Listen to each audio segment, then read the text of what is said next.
Yeah, we can just jump right into it. So this episode, I am speaking with Amanda Rachels. We're also meeting for the first time in this podcast, so we haven't even had a lot of time to get caught up. So this is going to be fun.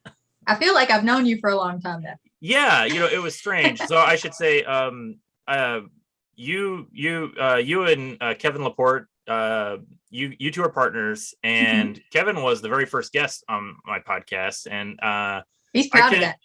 What's that?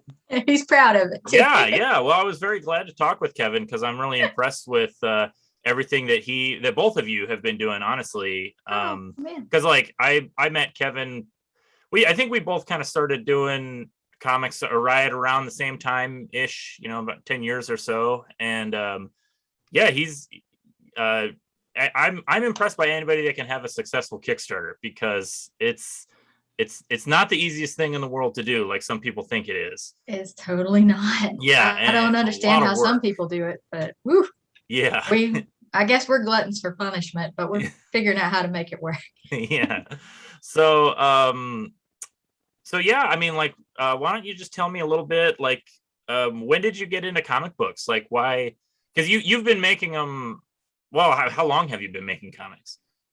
I've been, me personally, I've been making comics for 23 years. Oh, right on. But with our Inverse Press stuff, it's going on about 11 right now. Yeah, okay.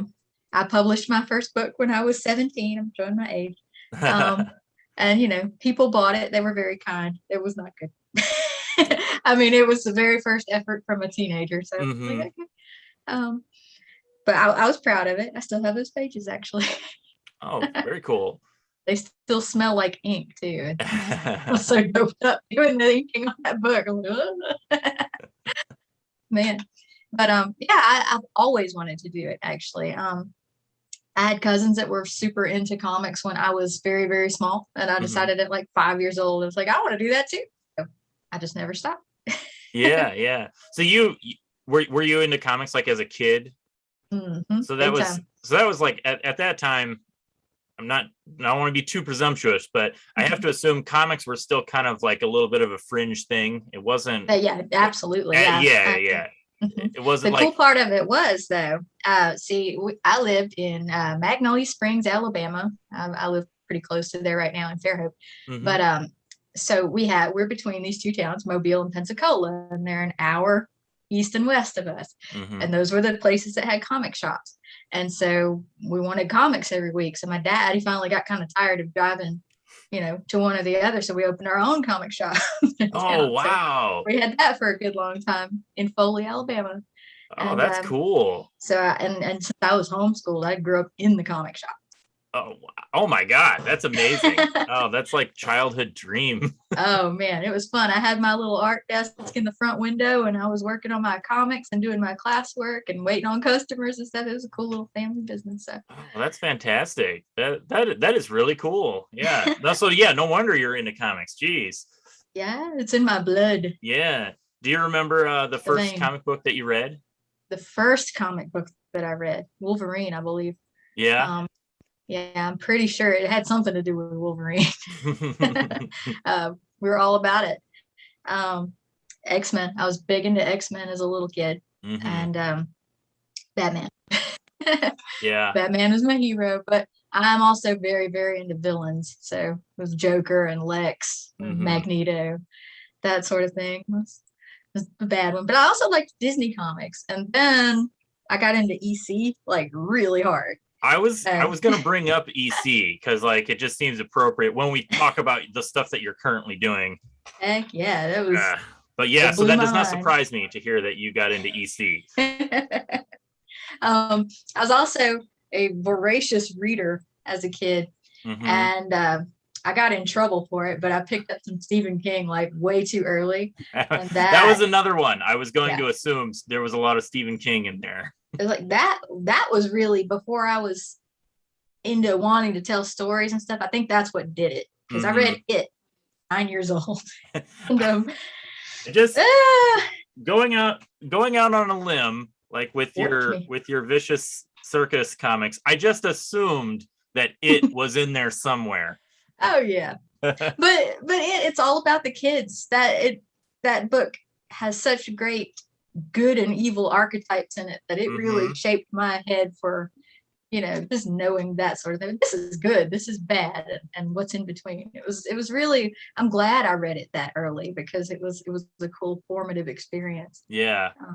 I have never read it. I've only read one Stephen King book, The Shining. It seems so intimidating, and not because it's scary. It's just so big. Like, it's just this huge investment, it feels like. I've gotten to the point in life where I still love to read. I love stories, and I love to take them in. But the act of reading makes me just fall asleep. And yeah. I hate that. I really do. So I do a lot of audiobooks while I'm working. And the audiobook of it is really, really good. Yeah, I can see that. A great narrator. So if you ever think to fit, it's like 38 hours long. Yeah. But it's well worth it. Well, I have started getting into audiobooks, actually. I think actually last year somewhere. It's for a little over a year now. I've been doing audiobooks because it's just something that like I can listen to my work commute, or like when I'm working out, or just doing like yard work or chores around the house. I can just pop it on, and it's one of those things where it's like I go through it so much faster than I realize. Like, you don't realize how much time in your week it's not that you're not doing anything, but it's time you could also be listening to a book while you're doing something else. And it's like, wow, I'm going through like 2 books a month, as audiobooks. It's crazy. I'm excited. I've got a long drive on Friday to a con in Columbia, Tennessee, and I'm already getting my book queued up. Oh, right on. Yeah. Do you remember when was the first time you tabled at a comic book convention? I think I was 17. Oh yeah. Actually. Oh, so you were in it from the beginning, huh? Oh yeah. Well, first tabling, yeah, it was definitely MegaCon. And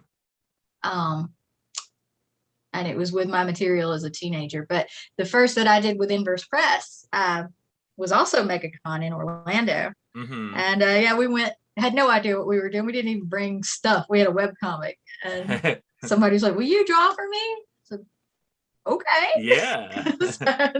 Doing commissions. Kind of steamrolled from there. But I've been attending cons ever since I was like 8 or 9.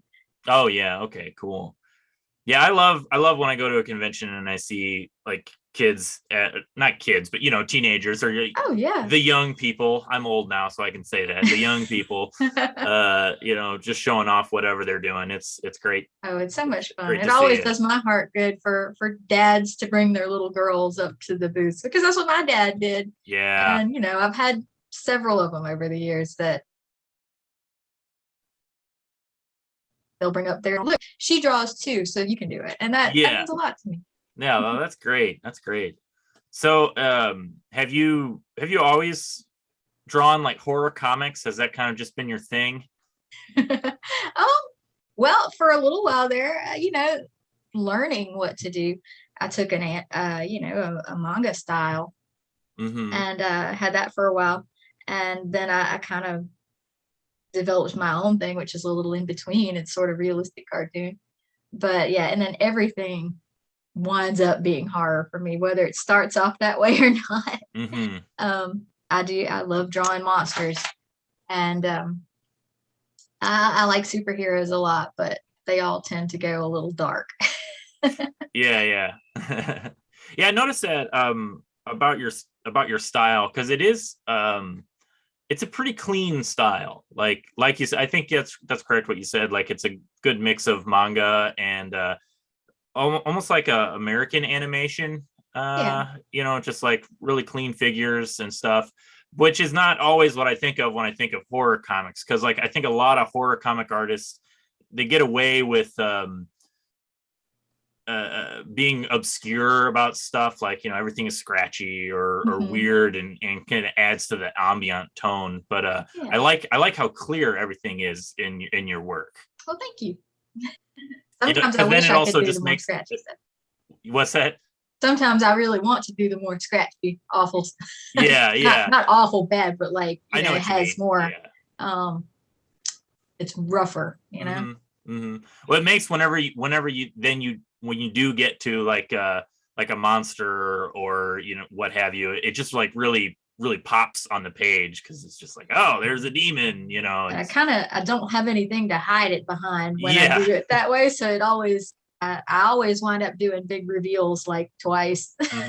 Yeah, but that's not enough. It gives a lot of it, like, I don't know, I think it leans into a lot of like the fun horror stuff. At least that's the sense that I get from it.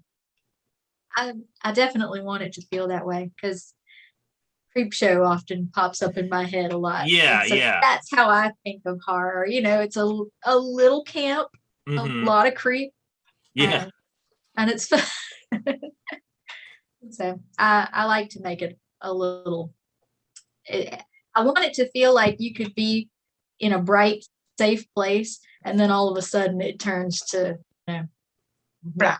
Yeah. There's still horror in the well-lit room. Yeah. So talking about Creepshow and like EC Comics, going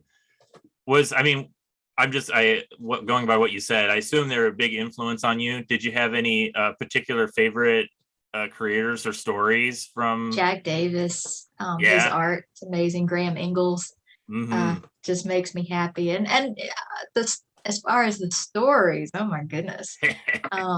There's just too many. Yeah. And I always like the bumper too with the old witch and the creep, the Crypt Keeper. The Crypt Keeper is just classic. And I love those guides through short stories in particular are a thing that I love. That's why I do them myself when I have time.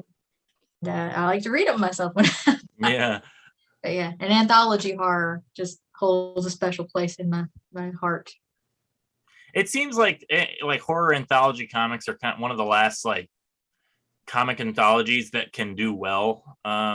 Because that's always the thing I see is like anthologies are a tough sell, but horror anthologies seem to do better than others, and I have to assume it's just because there's such a dedicated fan base for just the genre of horror. Like, there's people that just like horror, and you can tell a really good, effective horror story in a short space, and it doesn't need to be long and drawn out and character driven, and you totally can. But then when you find those that are character driven in those small spaces, those are real gems, I think. But I like to insert a little bit of creep factor into everything I do. And I used to do covers for some friends who did an anthology series, the Greyhaven anthology. And once they asked me, hey, you want to do the cover for the romance book?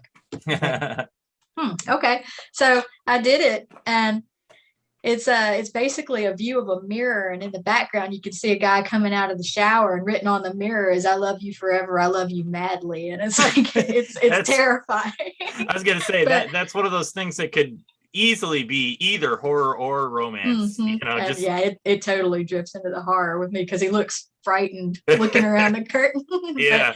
But, it's like, you did ask me to do it, so but anthology stories, period, they're so they're just like little bite-sized desserts. And horror, it's one of those things that can get a reaction out of you if it's done right. Because I can read something and be like, oh, that was cool, but then if I read something that's like, I'm afraid that this thing's going to be lurking in my closet, I'm going to be paranoid for a few days. It's like, I want a reaction, whether it's a creeped out or what. I like to have a feeling from it. I've always said the best horror is it's the kind of the best horror is a story that like sticks with you, that like you can't get it out of your head, like because like this is a complaint I have with a lot of cheap horror movies. I like a good like cheesy horror movie, but like a lot of cheap horror movies that just rely on jump scares, and it's just like loud noises all the time, and it's just I get a headache from it. Like, I'm just this isn't scary, this is just annoying. But then you see something and it's like, oh, that's creepy, and then like a week later you just like keep getting those images in your head and you can't get it out, and it's like, that's good horror.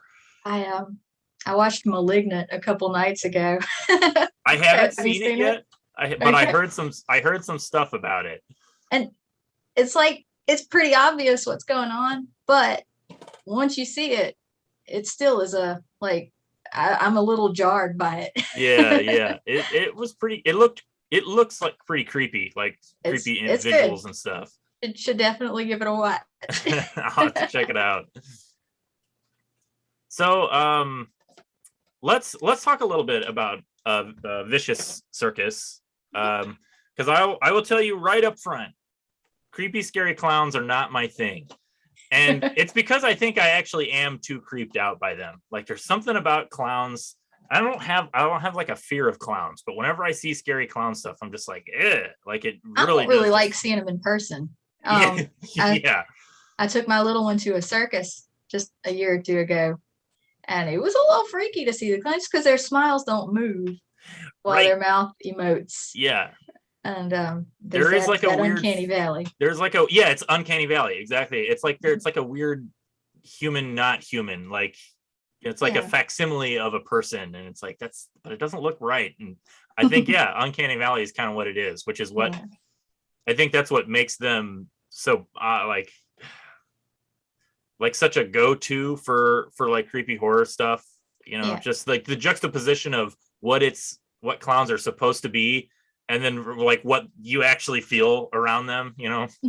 And what we took as our as why we focus our story on clowns was they're supposed to be for kids, but they are pretty dang creepy. So we didn't want our clowns to hurt children. We wanted them to protect them, but in a creepy way. So our clowns, they don't kill children, they kill child abusers. Yeah. And they might take the kids, excuse me, and they might take the kids away and bring them to the circus. But yeah, our clowns are sort of anti-heroes, but they are clearly monsters. Yeah. So so you've got a Kickstarter up right now? We do. And this is a Halloween special. It's a 24-page book. I didn't draw this one, but it's a masterpiece. Oscar Pinto, who does a lot of our covers, and actually the image behind me is from the cover of the book. But he drew this book, and we wanted to do it as a special that felt like our clowns, but had a kind of a different look to it. And it's hard to describe, but it is beautiful. It's creepy, and it's got sort of a classic, nostalgic 80s Halloween feel. Oh, very cool. Yeah, that's what we really wanted it to have, where you follow a group of children around the neighborhood, and there's there's somebody there that's not doing right, and the clowns want to find them too, so they're following. And it's good, but it's the first in a series of holiday specials that we're planning to do annually. Okay, so that was Halloween. My next question. Yeah, if you're gonna we've got Christmas lined up. Oh, very cool. And it's terrifying and wonderful. But yeah, we're actually funding on Kickstarter right now through September 26th, Sunday. Not this Sunday, but next Sunday. And yeah, we're already funded, but we're wanting to keep it going and hit some stretch goals. Thank you. That's great to hear. We're trying to hit 5,000 right now, because we're going to offer a black and white PDF edition to everybody on top of what they get. And oh my gosh, it's just gorgeous. I can't stop looking at this book. Oh, cool. It's weird to me to see like, oh, it's my baby, and somebody else drew it and did it right. I want every page on my wall. Well, that's good, because I've been in the middle of the opposite reactions of artists being like, somebody else drawing my characters. It's not right. Artists can be very protective. Yeah. And yeah, I trust my writer enough. That's smart. All artists should take a note from that. Trust your writer. Yeah. But I better trust my writer, because we live in the same house. That's true. Yeah, I should say I don't live with any of the artists that I work with, and I'm not likely to. So, and all of the artists that we work with have just been really really good, and they're intuitive. They get the vibe, and they just do a hell of a job. I'm so proud of them. Yeah, no, that's great. How do you guys how do you normally find like other creators to work with? A lot come through peer groups, through Facebook, things like that. We've made friends and stuff, and just networking with people that we've worked with and trust. And we've gotten a couple based on recommendations from folks that we've worked with, and it's worked out just about every way. Yeah, good. Very cool. So I know I have two of your books, and this has to have been from at least one or two of your Kickstarters. I know, because I can't keep track of all the Kickstarters that Kevin does. Like we're on what, like 55, something like that. Yeah, that's insane. I think I backed, like I told him in the first episode, like I think I backed 5, and he told me he did 50, and I was like, oh my goodness, like I didn't realize I was so out of the loop. But I know, because I have the first. Is this the first Vicious Circus book that you did? That is the first Vicious Circus book. We actually, when we first did that project, it was called Clown Town. Okay. And that was our first Kickstarter endeavor there. We did it as Clown Town. It's long out of print. And that one's out of print as well. The only copies I have of that one are my personal ones. Right on. There's actually been an edition since that one. Okay. And we're about to do a 3rd edition of it too. Cool. Very cool. That's coming real soon. We've already got it set up and done new covers for it. Yeah. Look nice. And then I also have the a mandatory collection of short stories, which I like I said, like creepy clown stuff. It's hard for me to get into, but I enjoyed this book because I, like we were saying, like short stories. I like being able to just kind of get like the little snippets of stuff. And it's a fun, like eclectic mix of everything. Has like a shade of horror, but just coming from different stuff. It's a nice collection of short stories. Oh, thank you. There's a volume 2 of that as well, and it's a little more general. It's got horror in it, to be sure, but there's a couple of stories in there that are adjacent to horror, but not quite there. And it's fun. Hopefully I'll get a 3rd volume of that one. So next year. Do you like to mostly do short stories? Do you like doing long form storytelling? It depends. If I'm in the middle of a long form thing and it's kind of getting I don't say like getting tired of it or burned out or anything, but sometimes I need a little break just to do something else. Sure. And it's nice to throw in a short story there. So it's just keeping it varied up enough to really keep it fresh. I think if I'm drawing a long scene that takes forever, I'm like, oh, I'm really tired of this, and keeping it consistent. We were talking the other night, Kevin and I, about this person's facial hair keeps changing throughout this book, and I have to go through and quality control it. Yeah. I was mad about something. There's a clown nose where the color keeps changing, and I'm like, Yeah. Yeah. I had one time an artist just like on a whim decided to give a character like a Band-Aid, like just to give the character a little bit of character, a little bit of visual flair, and then like 3 pages later forgot about it, and then he's like, oh my god, why did I decide this Band-Aid was a good idea, because now I gotta draw this stupid Band-Aid every time. It's yeah, there's a tattooed character in what I'm working on now, and I hate him. Exactly. Yeah. Tattoos must be such a pain. I truly hate them. I don't even care anymore if they change. I'm like, but I'm also like just ripping bits of him apart. He gets eaten. So yeah.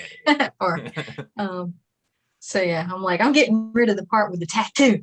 Yeah, that's the first arm that comes off is the one that's the sleeve. That one gone. Goodbye. That's a good idea. So so like I'm aware of those books. What other stuff do you have that you've drawn? So okay, I've got Vicious Circus, a mandatory. I've also drawn a book called Flesh of White with my other partner Erica Heflin. Okay. And that's an intense story. It's the premise is kind of based on the real phenomena that happens in Africa Kenya and Tanzania in particular, where people with albinism, they are hunted for their body parts because witch doctors use them in rituals and spells that they sell to people. And so everybody thinks that they're magic.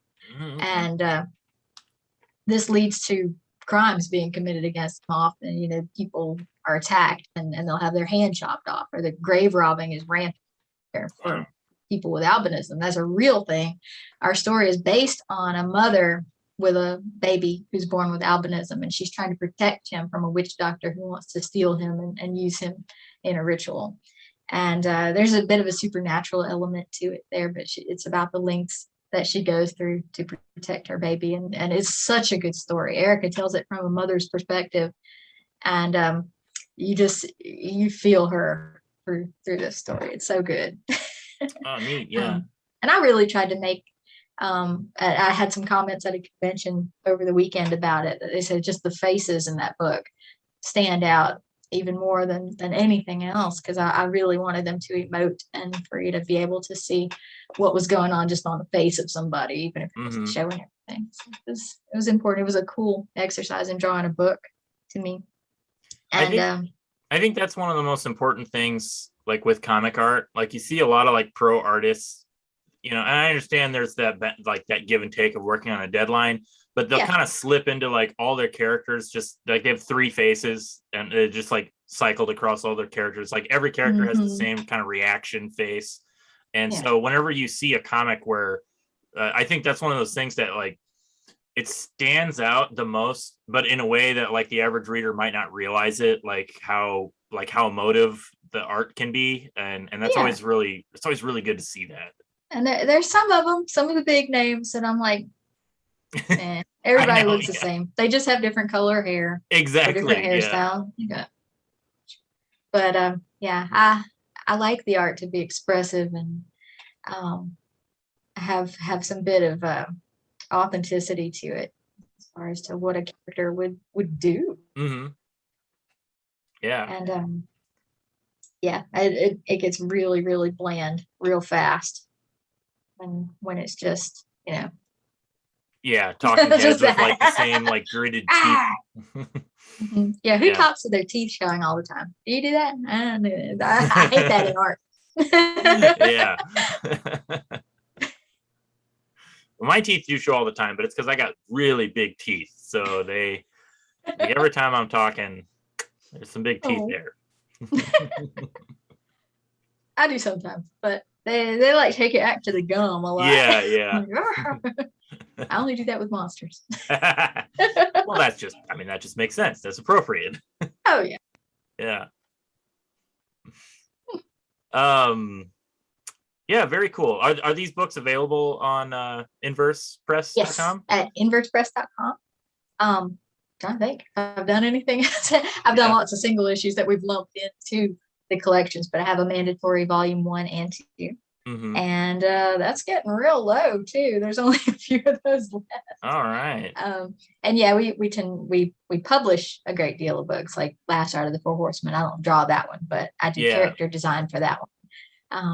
So I have a hand in it, but yeah, that one's cool. I backed that one too. I don't remember if I got my books already. I don't know if you guys. Was it the one from just a few weeks ago? Not the one that just finished. It was the one before. So I'm pretty sure I did get the books. I just haven't read them yet. This is the problem. What's that? If you didn't, let me know because I shipped them all. The problem? No, I'm sure I got it. The problem I have with funding Kickstarter's comics is that there's such a delay of like, I want to support this, and then it's like a month later it gets finished and paid for, and then like a few months later, if it's a really quickly run campaign, a few months later you might get the book sent to you, and then I've got like just like stacks of books that keep coming in different intervals, you know, and I'm trying to keep track of it. Well, you know, as a Kickstarter backer, I've backed quite a few projects. I've received 2 rewards in all the years that I've done it. Really?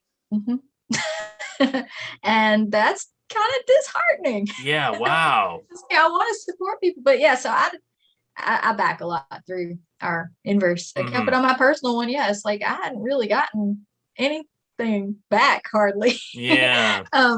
And so we wanted to like never do that to people. So right now, I mean, the last ride of the Four Horsemen campaign that just wrapped up, we had the books in, like, we had some of them like 3 days after the campaign was over. It's done, and it went to print before the campaign was over. So you can't see around me, but I'm surrounded by boxes of comics and shipping paraphernalia. That's all. It all goes out of my office here. And but yeah, it's those campaigns where it's not done, we're just thinking about it, that sort of thing. It's hard to it's hard for me to back something like that, because I don't think some of them take it seriously. If they, if they haven't done projects before, if they have a consistent track record, sure. But I think there are a lot of young creators that are not prepared for success. Absolutely. You don't know how to factor in shipping costs and print costs, all that sort of thing. It's it adds up, and it adds up quick. And I know it's destroyed a few campaigns over the years. I didn't know how to budget it properly. And we did some trial and error at the beginning there, but like ours, they cover the production costs and the shipping, and some of the artist, the cost in producing the book. But yeah, we try to have everything done or within a week or two of being done before we the campaign. Yeah, I was going to ask about that. Like, if you generally do campaigns after the book is finished, because I've noticed that those are the easiest campaigns. Like, I noticed they always run really smoothly. If the book is done, like, you got nothing to worry about for the most part. Yeah, they're always in the very last stages of the current Vicious Circus, the Halloween special. It's just being lettered. It's done. Otherwise, all the art is ready to go, and the only thing that has to be done when we get those books in is I'll do the little deluxe sketches in them, and they go out. So we wanted that one to go out quickly so that everybody would have it before Halloween.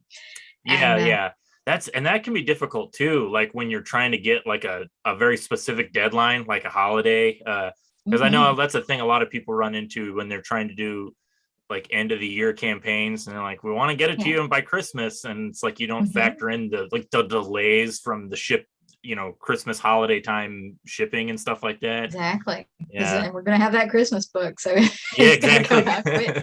So yeah, it's already rolling, and it's gonna be cool though. Yeah. But yeah, it's hard, especially when you have print companies that they sometimes will drag their feet, but we don't have that problem right now. Do you guys print like domestically? We do. Yeah, cool. Yeah, Kevin handles most of that end. Yeah. I handle when we get it, shipping it out, and freaking out about things being wrong or whatever. Yeah. Like, when there's a problem, it's always a problem for a day, and we get it solved, but I'm probably missing some hair here and there. Well, you guys seem to have a smooth operation going, at least from the outside. Like I say, consistent successful campaigns, like that's really cool. We like it. I think we finally got a system down where we feel comfortable, and we can consistently deliver. And that's cool. There are very few hiccups, because it's that consistency, and right now we work with good suppliers, so it's making my life easier. How do you guys do at comic conventions? That's a weird question to ask, because we just had like a year and a half shut down where there wasn't anything going on. Well, so the funny thing is, this is our busy time. We last week we were in Arkansas in Little Rock, and it was funny because they contacted us. The Arkansas Comic Con contacted us like 4 days before the convention, said, we got a spot, you want it? Oh, okay. So I did that show Sunday and drove all the way back home that night. So we got in at like 2 a.m. That's like a 8.5 hour drive. Yeah. So this weekend, we got double booked. So Kevin will be in Daytona. I'll be in Columbia, Tennessee. Wow. All right. We're going to divide and conquer. And then we've got a couple more. We're going to Calhoun, Georgia, and Birmingham, Alabama. Got a lot going on. You guys keep busy then, huh? I'm tired. But I love conventions. It's a unique way to connect, and there's just nothing like it. And it's what I would want to be doing, even like if we were at the top. Yeah. That sort of thing. I love cons. It's in my blood. Yeah. I love cons too. It's a lot of fun. I'm somebody who, like, I go from extremes really easily. So it's like before a con, I'm like stressed out because I'm just like, I'm so excited for this, but it's like everything could go wrong. And then I am at the con and I'm really relaxed. And I have a lot of fun. And then when the con is over, I'm like, oh, it's so overwhelming. I'm glad it's over. I never want to do it ever again. And then like a week later, the cycle repeats itself. I'm always like, what did I forget? What did I forget? What did I forget? And this year in particular, I've had to pack for like 2 cons at a time, and drop things off at my friend's house that I have to pick up when I come back through in a month and a half. It's oh gosh, it's a stressor. Yeah. But it usually winds up being good. I'm like, I'm gonna go to the con this weekend. It's like, I'm not gonna have my banner. I'm sending it to the other con, but oh well, they'll see me. They'll know, or they won't. Yeah. I'll wear something eye catching. It's like to say, this is me. I draw these clowns. It's like I'm wearing a ringmaster getup here.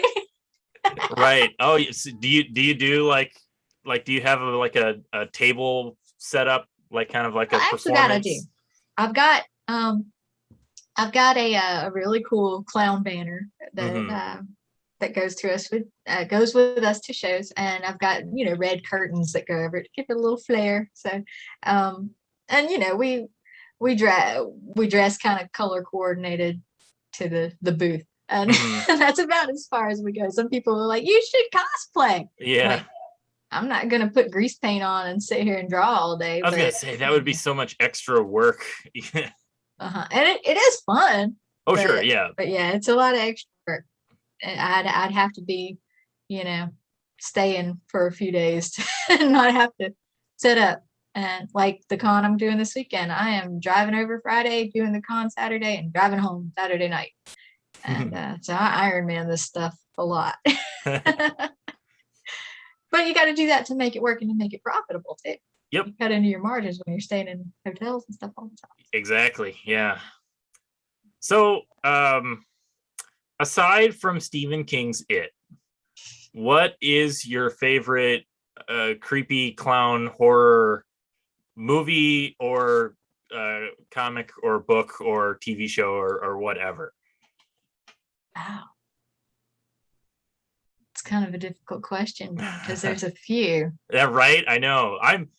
There's like a whole like subgenre of just like horror clowns. It's like its own culture in a way. And I'd absolutely be lying if I didn't say Captain Spaulding is my favorite of the. Oh yeah, yeah. Just tastes so damn good. But yeah, I love him. I think he would be the creepy clown for me, other than Pennywise. There's a few. There's a I can't remember if it's Masters of Horror or one of those types of series where they did an episode called "We All Scream for Ice Cream." And William Forsythe played a creepy clown, and it was a good episode. I liked it a lot.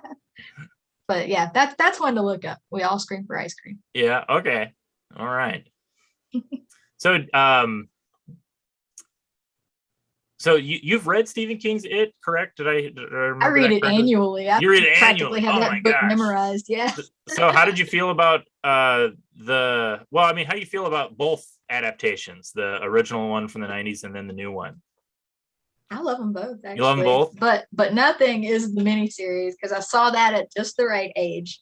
Yeah. It still is creepy. It holds up as being creepy. And I know there are parts that are goofy. The ending is the ending. It's everybody forgets like the extreme goofiness and also some of the extreme boringness in that miniseries. Like there's a lot of like all the adult conversations can be very boring, but like everybody remembers Tim Curry. because it's just like the creepiest performance. It's so good. It's so good. Yeah. But I love the boring in it too, because I love those characters. It's like Ben is my heart. Yeah. And Bev and Mike and Bill and Ben, you know, I mean, gosh, all of them. Richie. And no, it's so good. There's nothing in it that I won't watch.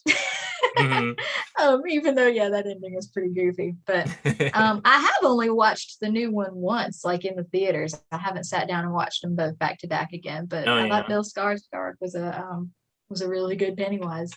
I liked that he wasn't like, he was clearly not trying, like he wasn't trying to do his version of Tim Curry's, right, you know, like he was really trying to do his own thing with it, but it was still like it was still scary and creepy, and it felt like the character still, you know, it was that was really, they nailed that one. I thought they totally did, and the kids were all great. It was like that story, you have to nail that aspect of it, and the kids have to be the heart of it. And Pennywise was creepy, so it was all good. I like, you know, the adults were all right too. But yeah, that's a good story. You should read it. I might, like you said, audiobook. I might have to make that work. It's an excellent audiobook. So is there a genre of comics that you haven't drawn but that you might like to someday? That's a good question. I haven't drawn a lot of pretty things. Yeah. I get, well, that's hard. That's a stuffer. Well, it can be, especially when you're used to just doing whatever you want all the time. Like that's which is, I've talked about that before too with a few other artist friends who they do comics as not a hobby, but like they have a day job, and so they do comics around that, and they really actually enjoy the like 100% creative freedom that they enjoy, since they're not relying on comics for an income. They can just totally indulge artistically in whatever they want. So like that kind of a question means nothing to them, because they're just like, I do whatever I want whenever I want, you know. It is kind of like that. Like I do what I want, Thor, but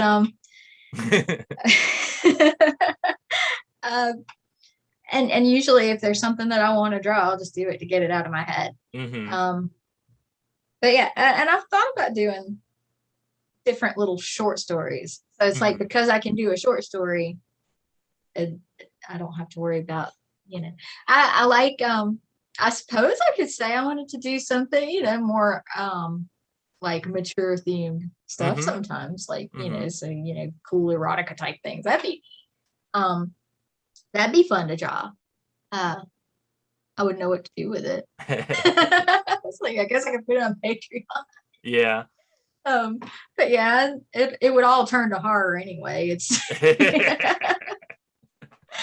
we'll see. Maybe I'll put something like that out one day. Yeah. When you do comics, like when you and Kevin work together at least, do you guys have a good working relationship? Like, where is it, like, who fuels the ideas? Do you kind of come to Kevin with like, I want to draw something like this, or? Yeah, we both do. Oftentimes driving to conventions is where we have our ideas. Yeah. That's, I have had 2 whole graphic novels come out of just sitting at a table with an artist and chatting with them for a weekend and being like, you know what would make a good story? And then just going back and forth and back and forth. And before you know it, the script is written. And that's definitely where, like, our book Roadkill du jour, guess how that came about. Yeah. We're like, what the hell is that? That's a cool story idea. Yeah. But yeah, we've had some just come out of nowhere based on a joke or whatever. But yeah, we tend to brainstorm a lot, and we take a lot of notes. There's not enough hours in the day or days in the year for us to get everything done that we'd like to. So but yeah, it's so cool to be partnered with somebody that is on that same creative wavelength. And we can sometimes, even with Erica, it's like when we did Flesh of White, we had not worked together before on a long form story. I'd done a couple of short stories with her, and she had actually gotten a Kickstarter reward that was, I'll do a 20-page book for you. And wow, that's a heck of a reward. It was neat. It's a good reward. I don't have time to do those right now, so I don't offer them, but I'd like to at some point. But anyway, we were like, what do you want to do? She's got story ideas for days. And she said, well, I'll think on it. You think on it. We'll put our heads together and see what we can come up with. And we both came up with the same subject, as obscure as that one is. And so we did our 20-page book, but I was like, you know what? Let's just do a graphic novel. So it became an 80-page book. Yeah. And I love how that works. It's just the people that I'm closest with have my sensibilities as far as, storytelling. Yeah. And so yeah, it's so fun, but it just fuels so much stuff that we have to get to. I know. That's my biggest thing, is like, you just feel like this backlog of stuff that you want to constantly be working on, And I like telling stories. I love telling short stories, and that's because of scary stories to tell in the dark. That was one of my big influences as a kid. But I always loved reading those stories, and so I told Kevin, I want to do a podcast. Can we do some original stories, kind of like that, and that I can just read from hobby for me? And so we started a podcast too. It's Ain't No Such Thing is the name of the podcast. Oh, yeah. We tell original little short horror stories, but then we talk about cryptids and make fun of them too. So oh, that's cool. So that's I remember Kevin mentioning that to me. I haven't checked it out yet though. It's fun. We've kind of incorporated some of it into the comic stuff, but it was a way for us to tell some stories that didn't involve going into full production mode, like with art, because a 20-page book would take me a while. And but yeah, I wanted to tell some stories. It started because of a weird little experience I had just on like in the middle of nowhere, Florida, as I'm driving from a lake house to the hardware store, and like middle of the day I see something really creepy, and like there should be a story about that. So that's where that came from. Oh, very cool. If you'd like to know what the idea was, the episode is called The Men of Pinewood Lane. Well, we've got about 10 minutes or so left, and then we'll probably wrap it up. But do you I know it's one of the hardest things with making comics is I found when I jumped into I was like, I want to make comics, and I'm just a writer. I'm not an artist, but it's still like there's still such a time investment of like writing and the production and all that stuff. It gets to be really difficult to then also be able to just like follow comics and like read comics. Do you ever have a hard time with that? Like, are there any comics that you like still get to keep up on? Or I read everything that comes out from Junji Ito. I was going to bring that up, actually. I was going to ask if you had read Junji Ito, but I didn't want it to seem like too much of an obvious question. That man, he is the master of the page turn. Yeah. Like the new face of horror comics. Oh my God. It is nightmare fuel, and I love it. Yeah. But yeah, I just bought his Censor and Love Sickness for the last two that I got. I've got Love Sickness on my nightstand. I'm reading it, but yeah, that I have to have all of that. Let's see what else. I've got Batman 89 stacking up in my pull box. Oh yeah, issue 2 just came out. Yeah. There's a graphic novel that I ordered from my buddy in North Carolina called from Eric Powell and Harold Schechter, called "Did You Hear What Eddie Gein Done?" I just read that. It came out a few weeks ago. Cool. I got to get my copy shipped. It's amazing. It's really, really good. I listen to way too many podcasts about serial killers and stuff. Yeah. And I'm particularly fascinated by Ed Gein and Augusta? No, absolutely. I mean, he's kind of like the granddaddy of like pop culture.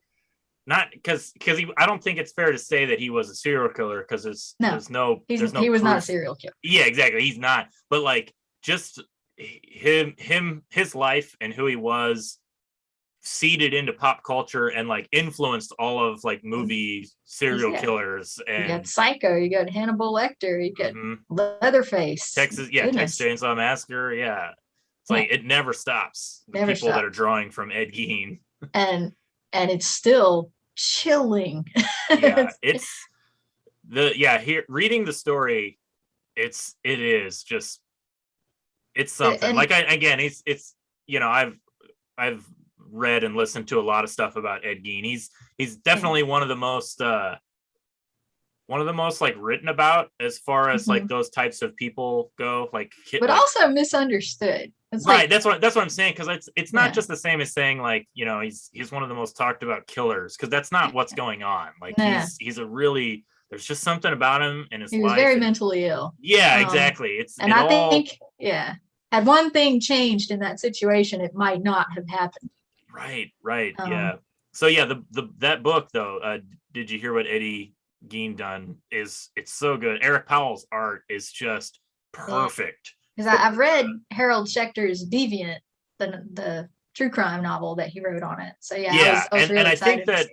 I think the graphic novel is largely adapted from that, and it's just presented as like a narrative of the stuff, you know, of Eddie's life, and it's all illustrated by Eric Powell. And his, like, Eric Powell's just he's the guy to do an Ed Gein comic, you know. It's like suitably, I'm so excited to get my copy. Yeah, it's so good. It's like suitably creepy, but you know, he's still like, he brings like it's like that I can't think of proper terms, but it's like all grounded in reality. Like everything looks real because it is, because it's a real story, so it's real people.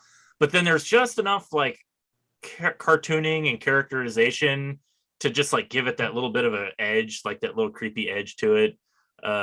It's great. I absolutely love that book. I couldn't put it. I read it in one sitting. Like I couldn't put it down. I had a thought as an answer to your question about what would I do if I could work outside of my genre. Yeah. I love music and I have it on all the time. And there are songs that I think would make lovely graphic adaptations. Yeah. And I have a list. Yeah, no, I've thought about that too. Yeah. Because I always get that every now and then. You hear a song and you're like, you just like, you can picture the story in your head for the song. And it's like, comics would be such a great medium for that, because you wouldn't need to, like, there's that separation because it's a visual medium, not an audio medium. So it's like they could both exist at the same time and kind of complement each other, but not seem derivative. There was a graphic novel a few years back called Murder Ballads, where they did a CD and a graphic novel. Yeah. And that's something that I would be very interested in doing, but probably, you know, in secret and embarrassed about it. Yeah. It's like, what's Amanda listening to? Like, I think El Paso by Marty Robbins would be a really, really great little story. Classic. I love Marty Robbins. I adore Marty Robbins. Yeah. My tastes are very eclectic though. Well, very cool. I think you should definitely do that. I think that's a good it's definitely good fodder for like short story ideas. Yeah, just be like, just put this song to a story, you know. That's great. Yeah. Well, I think like we've been going for about an hour here, so we might wind it down. But thanks again. Thanks for doing this on such short notice too. It's my pleasure. I'm happy to.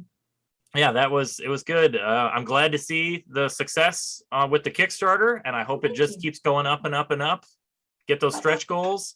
What kind of stretch goals did you have planned for it? I don't remember if we said earlier. I don't think we did. So the first stretch goal at 5,000 is going to be a PDF of the entire comic in black and white. Right. Yeah, you did say that. It's pretty. I'm going to do some prints, or at least some pieces of art on video over the course of the campaign. I'll do one probably this Sunday where they'll be a little big and a little pretty, but they're going to be tributes to the Halloween specials throughout the years, like Charlie Brown, that kind of thing. Oh yeah. Yeah, like I got a rock. You know that. I think he threw something in the book about that. But no, I'm gonna. We want to do masks, like the old style masks that you cut out with the clowns. I think that would be a fun idea. We've got like a Halloween trick or treat bag that's an add-on that you can get. Oh, cool! It's got one of the jack-o'-lantern clowns and our logo, so it's fun. We wanted to throw in some things that are kind of Halloween specific. You know, I love that old stuff so much. I actually have one of the 1985 McDonald's Happy Meal trick or treat buckets in my office here. Yeah, you know, that's cool. I love that sort of thing. But man, we wanted to hit on all those nostalgic points with this book. If you loved Halloween as a kid, then, you know, you're gonna like it. Awesome. Well, we're obviously this book is on Kickstarter right now, so people can find it on Kickstarter. Vicious Circus. Is that what it's called? Vicious Circus Halloween Special. Halloween Special. Okay. And where can people find your other work? We're at inversepress.com. And you can find us on Facebook. Just look up Inverse Press LLC. Okay. Great. Well, I'll put links in the description. Awesome. And hopefully we can get those stretch goals. That'd be great. Woo. And I'll be doing live drawings and stuff too on Facebook. You can follow me at Amanda Rachel's on Facebook or Amanda Rachel's Art. And I'll try and post them everywhere so you can see the videos and stuff.